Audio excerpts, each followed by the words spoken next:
ఈరోజు వైఎస్ఆర్ పార్టీ నాయకుడు మాజీ మంత్రి అంబటి రాంబాబు గారు ఈరోజు మా ముఖ్యమంత్రిని నోటికొచ్చిన మాట్లాడడం జరిగింది.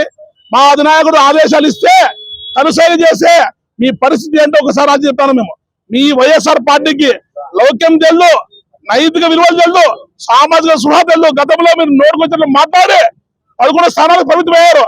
ఇలాగే మీరు ఇలా ఉంటే మీ పార్టీ కూడా బంగాళాఖాతం కలిసిపోతుందని, మీరంతా శ్రీకృష్ణ జన్మస్థానం జైల్లో ఉంటారని నేను తెలియజేస్తున్నాను. ఇకనైనా బుద్ధి తెచ్చుకొని వెంకటేశ్వర స్వామికి క్షమాపణ చెప్పి గుండు కొట్టించుకొని మీరంతా పోకాల మీద పోతే ఆయన క్షమించడమే కానీ ఆంధ్రప్రదేశ్ ప్రజలు క్షమించే పరిస్థితి లేదు.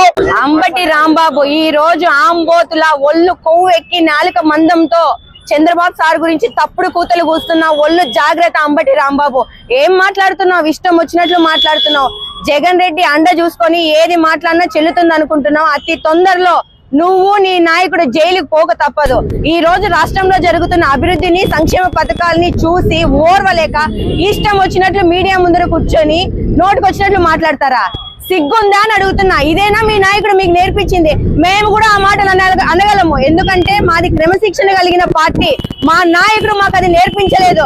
సిగ్గుందా? ఒక ఆమె గురించి మాట్లాడుతున్నావే, చంద్రబాబు గారు తల్లి గురించి మాట్లాడుతున్నావే. నీ ఇంట్లో ఆడలు లేరా? నీకు తల్లి లేరా? నీ అక్క చెల్లెలు లేరా? ఏం మాట్లాడుతున్నావు అంబటి రాంబాబు? నువ్వు ఎక్కడ దాక్కున్నా సరే చొక్కా పట్టుకొని ఈడ్చుకొని వచ్చి నడి రోడ్లో చెప్పు తీసుకొని కొడతాం. వెంటనే బహిరంగంగా క్షమాపణ చెప్పాలి. నీ పైన చట్టపరమైన శిక్షలు కూడా అతి తొందరలో ఉంటాయని మేము తెలియజేస్తున్నాం. గౌరవ ముఖ్యమంత్రి వర్యులు నారా చంద్రబాబు నాయుడు గారి పైన అచ్చొచ్చిన ఆంబోతులాగా అంబటి రాంబాబు మాట్లాడినటు వ్యాఖ్యలను తీవ్రంగా తెలుగుదేశం పార్టీ తరఫున హెచ్చరిస్తున్నాం, వ్యతిరేకిస్తున్నాం. ఇంతకు ముందే నీ చరిత్ర అంతా కూడా, నీ రాసలీలలో అన్ని కూడా చూడడం జరిగింది. ఈరోజు డైవర్ట్ పాలిటిక్స్ కు తెరలేపినటువంటి మీ అధినాయకుడు జగన్మోహన్ రెడ్డి కన్ను సన్నల్లో ఈరోజు మీరు తిరుమల లడ్డూ విషయం మీద డైవర్ట్ చేయడానికి ఈ యొక్క ఎత్తుగడ తీసుకున్నారనేది ఆంధ్రప్రదేశ్ ప్రజలందరికీ కూడా తెలుసు.